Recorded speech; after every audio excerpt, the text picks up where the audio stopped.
Listen closely to what Anthony Gordon says. Obviously he's closed off to me, so I know I can get around the back of him, but for me the biggest thing about this goal and the biggest change from me in the past year is I would want the ball from Bruno, do a little bit and try and look good, and ultimately wouldn't result in a goal or assist.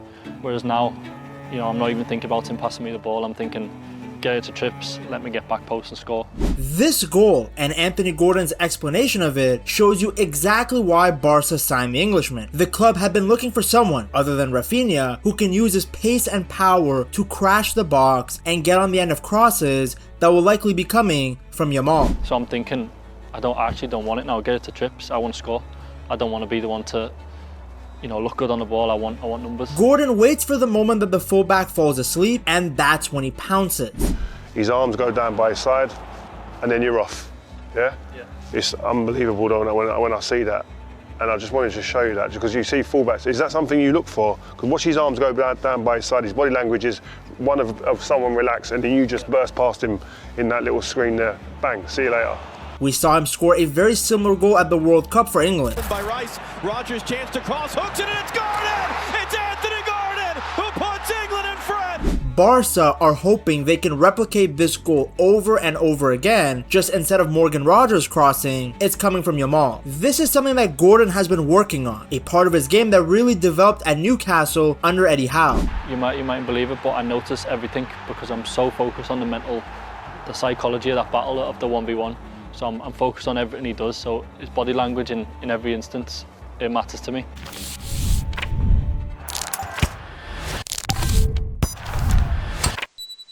At Everton, Gordon was on the ball a lot more. Though to be fair, that Everton team was barely surviving relegation, so a lot of the time Gordon was actually defending. But my point is that he always wanted the ball to feet, to create moments of magic himself with the ball. And later on in his Newcastle career, he realized that he's almost a bigger asset without the ball. My timing is actually really good in the box, so it's always been just about getting into the mindset of this is where I want to get to.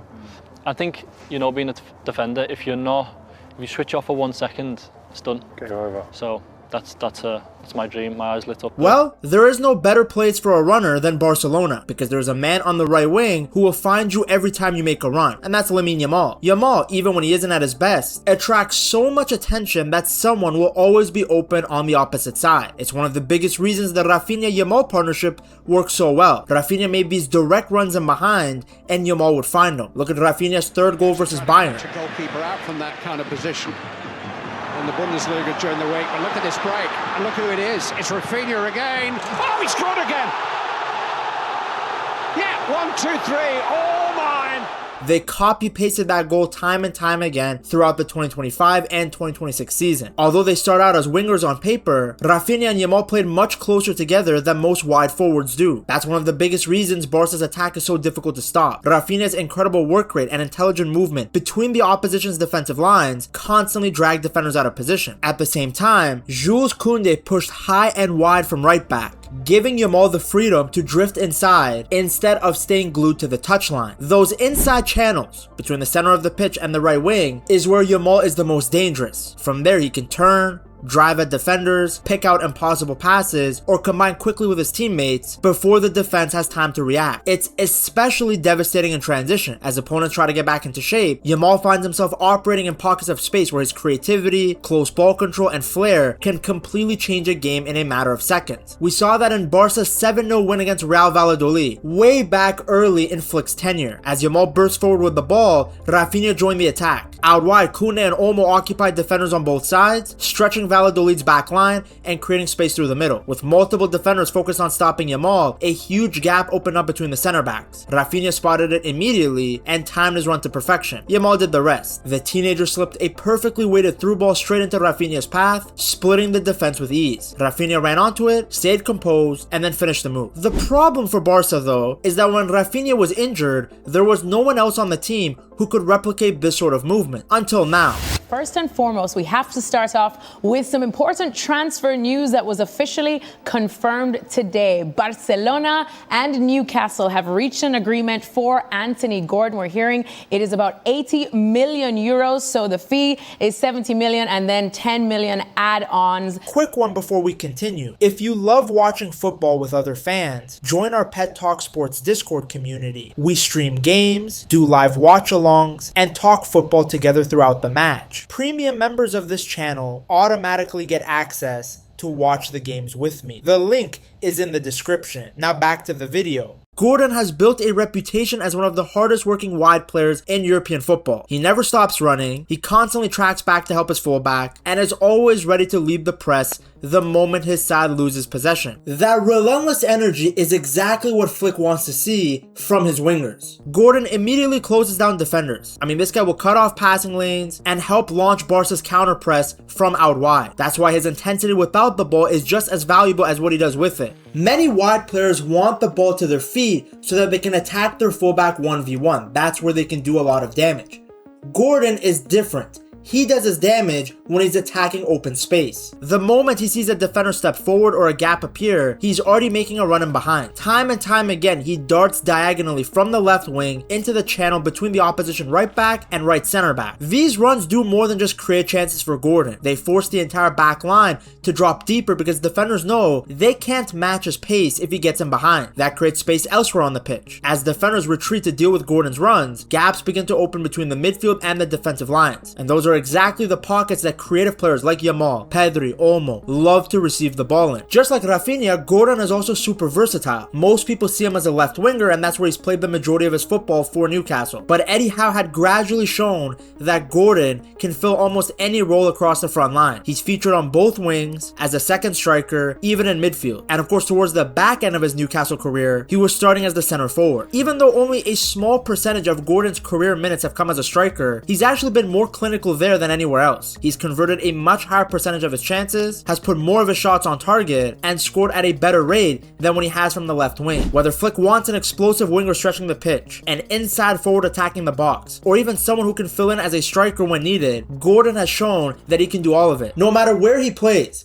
his partnership with Lamine Yamal has the potential to be lethal. As defenders crowd around Yamal, Pedri, Frankie de Jong or Olmo, or even Bernal can quickly switch the ball to the opposite side, where Gordon is going to be left isolated against a single fullback. Obviously, this is assuming that he's playing on the left wing. That's a nightmare for defenders. Give Gordon space to run on one player and he'll attack it at full speed. He can burst down the outside, cut inside onto his stronger right foot, or fire dangerous low crosses into the box. It creates an impossible choice for the opposition. You either double up on Yamal and Gordon gets acres of space on the left, or you stay tighter to Gordon and Yamal suddenly has more room to work his magic on the right. Either way, Barca win. The good thing for Anthony Gordon is that he's never played with a player as talented as Yamal. Even at such a young age, he's already one of the best attackers in world football. Whether he's scoring, creating, or simply carrying the ball forward, opponents know they can't afford to leave him one-on-one. Most teams don't trust a single defender to deal with Yamal anymore. Instead, they send 2 or 3 players to give him a group hug every time he gets the ball on the right wing. It's an orgy over there. While defenders swarm towards Yamal, that leaves space elsewhere on the pitch. And Barca are looking to exploit those gaps because there's so much attention focused on stopping one of their players. It's a form of gravity. And Flick took the idea even further during the 2025-2026 season. He occasionally moved Yamal into a more central role. That gave him even greater freedom to receive the ball between the lines, where defenders found it much harder to surround him. From those central areas, Yamal became almost impossible to predict. We saw it in his performance versus Club Brugge in the Champions League. He would drive at defenders, slip perfectly weighted through balls onto runners, or just score himself. The good thing for Barca fans is that both Yamal and Gordon are coming into the new season with a lot of momentum from their great World Cup campaigns. At just 19 years old, Yamal helped Spain win the World Cup, beating Argentina 1-0 after extra time in the final. In doing so, he became the youngest player ever to win both the Euros and the World Cup, adding another incredible achievement to a career that has only just begun. Yes, he only had 1 goal and no assists, but anybody who watched games will know just how vital he was to the way that Spain attacked. He completed the second most dribbles during the tournament. Number 1 was the GOAT himself, but I mean, no one's beating that guy. Yamal was dancing past players for fun. I mean, he accelerated past Nuno Mendes once, and the guy pulled his hamstring. With Yamal in the starting lineup, Spain continued to win. In fact, technically they are unbeaten whenever he has started, because as you guys know, if you lose on pens, it technically counts as a draw in FIFA's records. Gordon didn't win the World Cup like Yamal, but he still had a good World Cup campaign.